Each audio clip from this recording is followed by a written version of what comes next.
in terms of where we've been this semester. Your very first assignment, right? The very first assignment was preparing for a career in ISD. And what we did here is, or what you did here rather, is you went out onto the big wide world of the web and you did some research around what types of careers are available, what types of experiences and education make you competitive for these types of careers and learning and performance. You looked at job titles, competency structures, and in doing that, you also did a very rudimentary, self-directed research on common models in ISD to familiarize yourself with the lexicon of this practice and the foundational models with which you should have some fluency. So you discovered Bloom's and you discovered Kirkpatrick, and most of you knew the ADDIE model. Some of you discovered other models like Kemp, like Dick and Carey, and really this very first assignment was helping you build a very basic content base for the work and practice of ISD. That was your very first assignment. From there, we kicked off our exploration of the ADDIE model with a learner analysis. So the very first letter of that model is A for analysis, and that's where we started.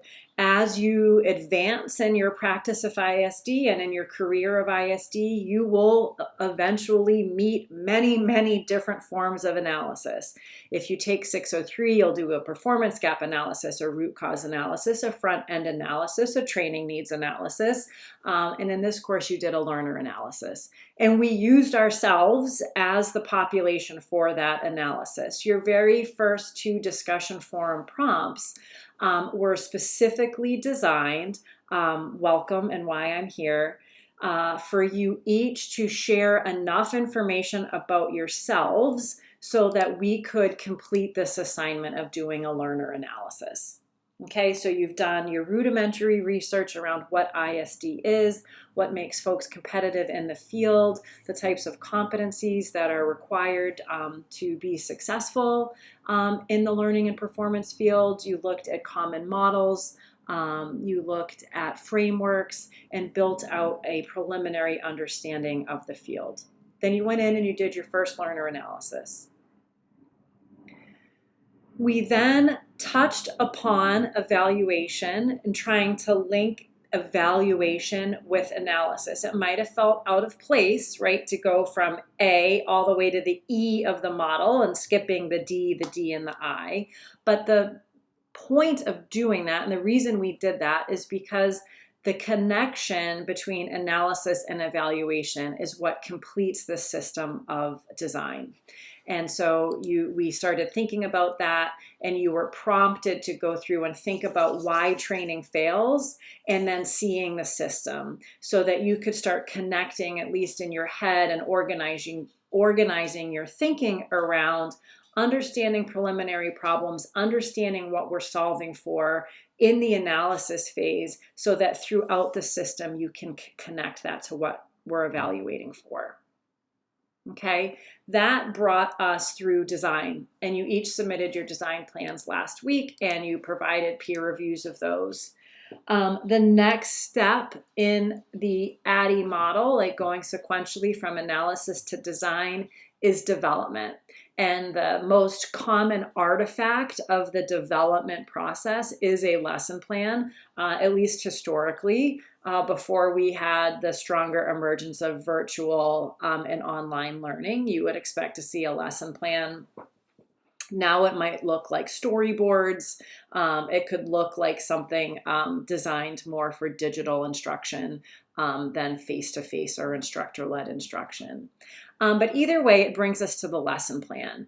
And the lesson plan is the anchor of the learning event. And my recommendation to you in developing the lesson plan was to really focus on designing it around Gagne's 9 events of instruction. So Robert Gagne is another thinker in the field of ISD.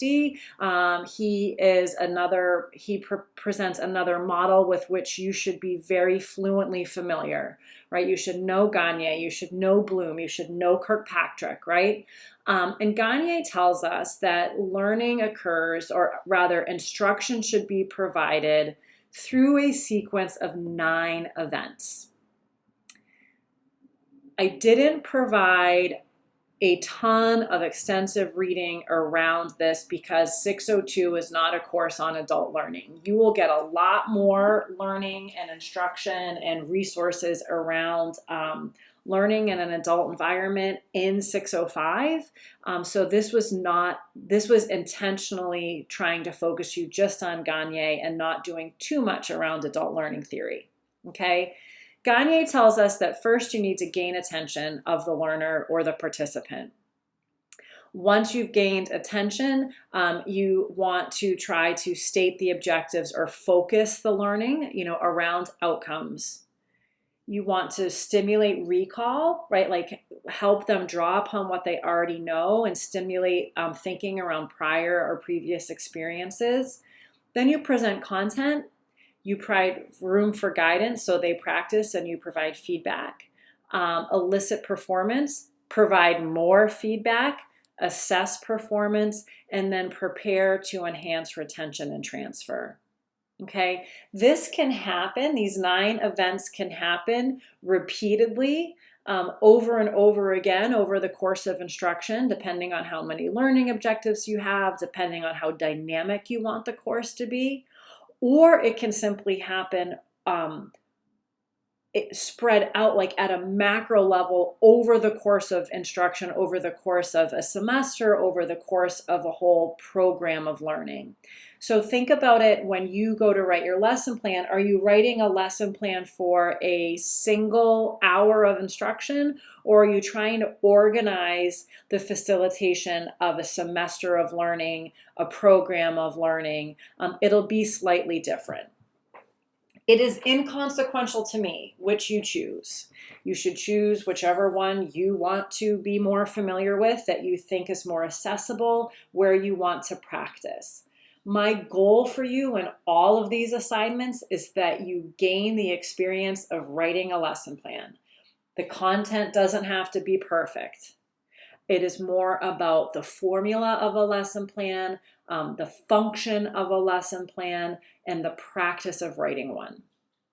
So in that spirit, recommendation is that you write your lesson plan against this sequence of Gagne's 9 events of instruction. And as you do that, you might choose to go out and reference the rubrics that I've provided for you. There's a brief description of the assignment here. And really think about the lesson plan. It's not just a PowerPoint, although when you get into corporate America, most people think about all curriculum as PowerPoint.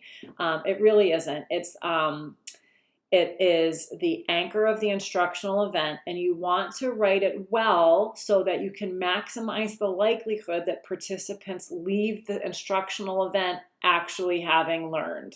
Okay, that's always our goal. So here's the rubric. If you move out to the Google Doc, and some of you chose to do this for your design plans, you just copied the rubric right into your wiki and kind of filled out the sections as a table.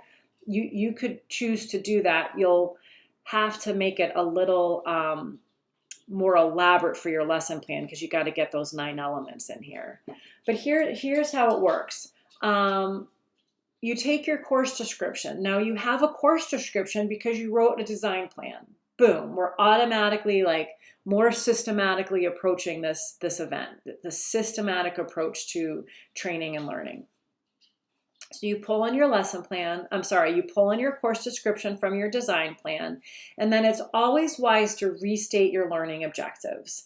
You can copy and paste them in if you like. Why I like to see that and why you should like to do that is you want to be able to cross-reference back, right? That your sequence of instruction, that your lesson plan is going to satisfy the learning objectives. that the sequence of instruction is going to accommodate the learning objectives that you have written. You want to make sure that they pair up.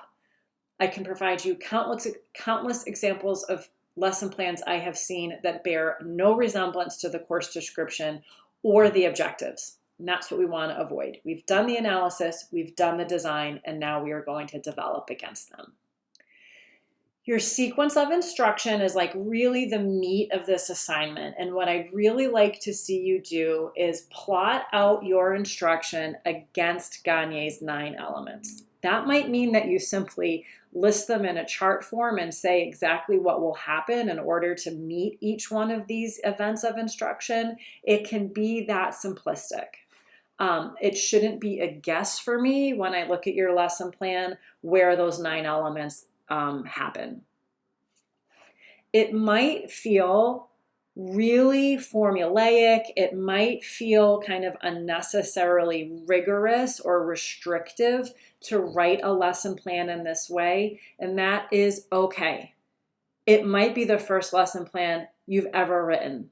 It doesn't have to be poetic, right? It doesn't have to be graceful or clever. What we're checking for here in maybe the first course you've ever taken in ISD or your first attempt at ever writing a lesson plan, what I'm checking for here are the bones.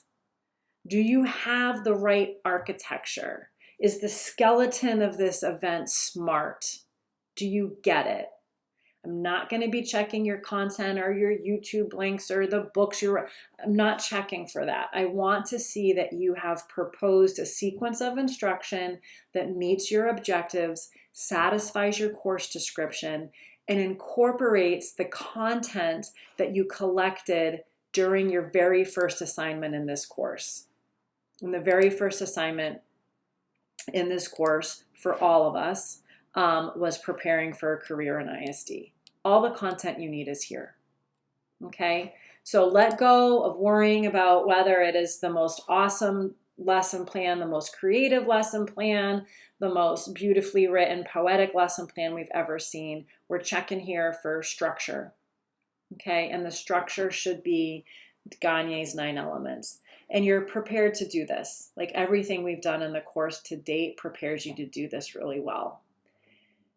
I alone evaluate your soundness of approach. Soundness of approach is not part of your lesson plan. Soundness of approach is what I'm evaluating for when I look at your work. I'm signaling to you that there's 5 available points in this assignment that are up to my judgment. And what I'm looking for, as your guide in this semester, is whether or not your lesson plan demonstrates an understanding of the relationship to the design plan and the analysis and its purpose and connection within this system, within the ADDIE model. I want to see that you get it. I want to see that overall, week over week, your project demonstrates growth and improvement. Can't stress enough, it doesn't have to be perfect. What I'm checking for is growth and improvement. And that's important because everybody comes into a course with a different degree of experience. So very critical in adult learning, right? Like I'm looking for your growth and improvement over time, and that's going to be different and unique to each of you. It's why I ask you to introduce yourselves the very first week. It's why I ask questions about your experience so I can gauge where you are and what a reasonable degree of improvement might look like. And then I also want to check that it matches your best effort. In all likelihood, it's not going to be perfect. If it were perfect, you wouldn't need to be in this course. I like to say when I run workshops or speak at conferences and things like that, the only way to do it wrong is to not do it at all, right? And if you're doing the work with your best effort, it's going to reflect in the scores that you earn. Okay, satisfying the rubric and the technical components of the assignment are one thing, but if I gauge that it really is your best effort, that goes a long way, right? That goes a long way in anything. So That's what I'm looking for in your lesson plan. Everything we've done in the course to date gets you here. From the very first time you posted on the discussion board, telling us why you're here, who you are, what you're looking for, that was setting the foundation for the content that you'll include in this lesson plan. Introducing who you are and what you're doing here set the groundwork for the learner analysis that we did, that helped us write a design plan for ISG and the modern graduate and the gaps we might have between where we are and what the market is requiring. And then you wrote that design plan so that you have now course description and learning objectives and all of the things required to go build a solid lesson plan against Gagne's 9 elements using your rudimentary understanding of the content in ISD from your very first assignment. So it should all be snapping into focus now. Again, very much appreciate all of the work that you've put into getting us here, getting us into week 11. We are in the development stage of the ADDIE model. Your grade center is up to date. And if you're looking for my comments, they are posted out on the discussion forums. And I am always available to you if you'd like to post in the Ask and Answer discussion forum. It's the best place to find each other and see any responses that I might provide to common questions. Okay, thanks everybody for being here. Let's go get week 11.